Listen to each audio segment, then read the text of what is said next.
God, this is gonna break my heart doing this, but it's just how I feel. It's just how I feel.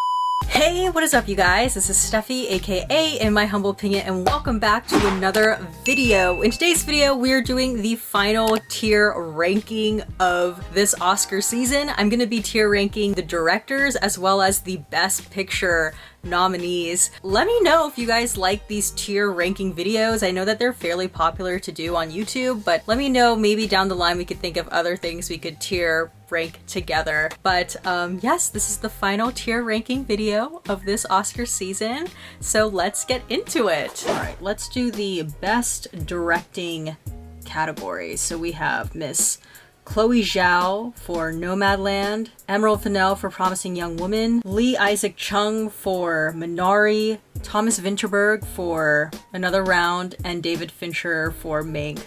Just want to, as an aside, say this picture of David Fincher just smiling is really funny to me. But anywho. Okay, so fifth favorite director. I'm finding that this one in particular is kind of hard to do because it's hard for you to like not think of the movie. Obviously you have to, but you have to like specifically think like of the directing, like not the movie itself. This is just the director, like the skill, like which directing job did I like? Fifth. Oh lord, this is hard. Wow. Yeah, I didn't think about I mean, I didn't pre-think about any of the other ones, but like I really didn't think about this one. I'm gonna go with David Fincher. And this is what I'm saying. It's like hard because of the five, like Mank is my fifth favorite of the 5 movies that are represented here. Technically, he did do a good job directing the film. Like it's a really well-directed movie, but also at the same time, and he didn't write the script, his dad wrote the script, but I just thought the pacing of the movie was so like, So yeah, I'm just putting it at number 5. Okay, there, boom. You could judge me for saying that. This is hard. Oh, I'm gonna put Thomas Vinterberg at number 4. I will say I love the spirit of Another Round, but in comparison to the other 3, I just, you know, I prefer the other 3 more. Number 3, I'm gonna put Minari. I mean, I love A Beautiful Landscape.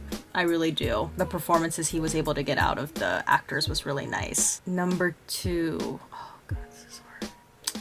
I'll go Emerald Fennell number 2.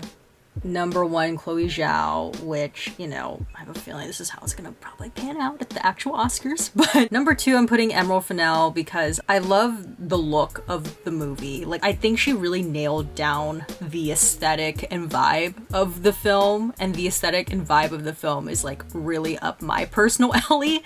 So I'm putting that number 2, but I really, in terms of directing, again, I think Chloe Zhao did a really good job. I mean, again, we love a landscape, really pretty landscape shots, but I think there's also something to be said for someone who has the ability to direct non-actors and still kind of like manage that whole working environment. I don't know like how she was able to do it. And I would imagine too, like I feel like Nomadland, that's a difficult movie to film because you're not in a controlled setting, you know, like you're like actually on location in these places with non-actors and you're just like in a van, like so yeah, I'm just gonna put that at number 1. And some of the landscape shots, like again, we love a landscape, but like truly some of the landscape shots she was able to get were really nice. To recap, number 5, my 5th favorite is David Fincher for Mank. 4th favorite, Thomas Vinterberg. My 3rd favorite, Lee Isaac Chung for Minari.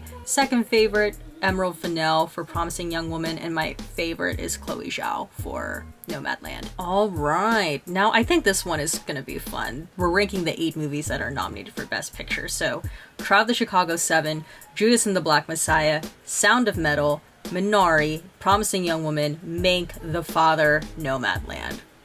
Okay, well, I definitely know what my 8 and 1 are, but it's the middle where I'm like, Okay, so coming in at number 8, easily Mank. Technically sound movie, but as a story, boring as hell. There, I said it. And it's like, just, it's very inaccessible. So yeah, that's not what I'm planning on ever rewatching. So, and it's long. So yeah, that's my number 8. Number 7, I'm going Trial of the Chicago 7. Good movie. classic Aaron Sorkin, but again, you know, I think what these other movies, the remaining movies are doing, it's something different. There's some new element that they're introducing. This is where it gets tough. Unpopular opinion, I'm putting Nomadland at number 6. And I get, like, you know, this is the front runner. This is the one that's probably gonna win Best Picture. But just personal taste, I'm putting Nomadland as my 6th favorite film of the Oscar Best Pictures. God, I know what my number 1 is. I just don't know how we're gonna fill in the rest. Gosh. God, this is gonna break my heart doing this, but number 5, I'm putting Minari. Wow. Oh, it's just how I feel. It's just how I feel. See, okay, what I love about Minari is, like, it's like that warm, like, family feeling, and, you know, it's immigrant trying to make it in America, and I love that. And I mean, like, love the Asian representation, and Yoo Jung-young and Alan Kim are so great in that movie. But yeah, just, gosh, in comparison to these other 4, I just, yeah, it's number 5. It really, like, it is my number 5. Number 4, I'm going Sound of Metal. I think that's a great movie, solid story. The way they portray his experience of losing the ability to hear, great.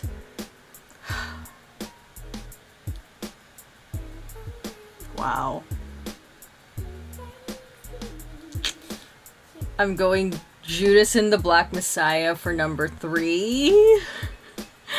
Oh, Promising Young Woman at number 2. Oh Lord. Wait a second. Hello. And then number 1 is, can I go up? There we are. The Father. That's how I feel. Okay, so let's go starting with Judas and the Black Messiah. I really, really enjoy that movie. Like, I really, really like that movie. Ooh, now see, 3-2 easily could flip-flop, but I think I'm just gonna commit. And I know I graded Promising Young Woman lower than Judas, but I just feel like Promising Young Woman is, like, very current. But I guess you could say, like, there's other themes that are illustrated in these other movies that make it relevant to what's going on right now. But, like, Promising Young Woman is, like, really current in terms of its subject matter. Even though that's, you know, something that's been happening for many, many years. But number 1, by far, like, the minute I saw it, I knew this is my favorite Oscar movie of the year. It's The Father. There's no way this is gonna win Best Picture.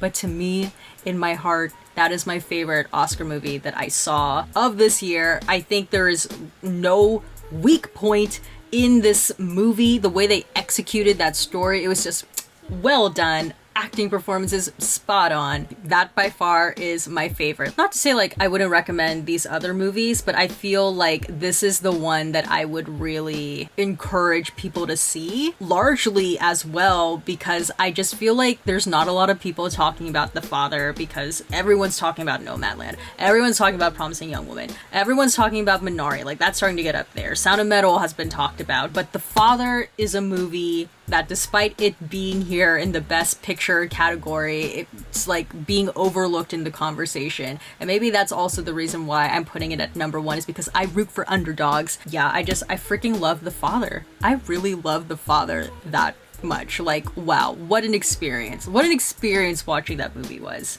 I think that's the thing. I think that's the reason why I have Promising Young Woman at number 2 for me, because the experience of watching Promising Young Woman, that was a movie where right after I finished watching it, I texted my friends and was like, oh my god, I just watched Promising Young Woman, let me know when you watch it. And then, like, as soon as they watched it, they called me to let me know, like, their thoughts on it.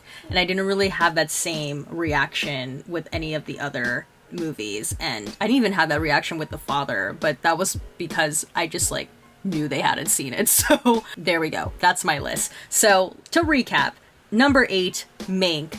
Number 7, Trial of the Chicago 7. Number 6, Nomadland. Number 5, Minari. Number 4, Sound of Metal. Number 3, Judas and the Black Messiah. Number 2, Promising Young Woman. Number 1, The Father.